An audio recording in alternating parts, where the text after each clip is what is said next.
প্রিয় দর্শক দেখেন চিড়িয়াখানা এই কত জায়গা, যে সমস্ত জায়গা খালি পড়ে রয়েছে, তো এখনও এই সমস্ত জায়গায় কোনো কিছু করা হয় নাই। কারণ পশুগুলো এমনভাবে রাখা হয়েছে যে এই এক এক জায়গায় এক একটা পশু রাখা হয়েছে। আসলে মানুষগুলোকে আমি হাঁটতে হাঁটতে হয়রান। দেখেন চিড়িয়াখানার চারপাশ দিয়ে পশু পাখি রাখা হয়েছে, মাঝখান দিয়ে অনেক জায়গা ফাঁকা ফাঁকা, যে সমস্ত জায়গা ফাঁকা না রাখলেও চলতো। তো এরা কী জন্য ফাঁকা রাখছে আমি জানি না, আমার এতটুকু জানা নাই। তো এই যে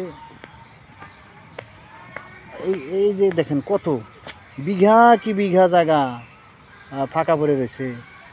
এই সমস্ত জায়গায় অনেক পশু পৃথিবীর বুকে আছে, তারা বিনিয়োগ করতো, বিভিন্ন দেশ থেকে আনতো, আইনে এই সমস্ত জায়গাগুলি পূরণ করতো, কত সুন্দর দেখা যেত। আসলে আমাদের দেশে এর চাইতে ভালো কিছু আশা করা যায় না, কারণ আমাদের দেশের মানুষ অতটা, যারা দায়িত্বশীল লোক আছে তারা অতটা ভালো পরিচালক না।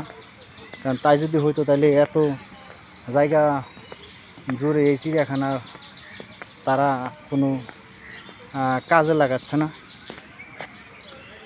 তো আসলে এটা আসলে বলার কোনো ভাষা নাই। তো দেখেন অনেক জায়গা পড়ে রয়েছে।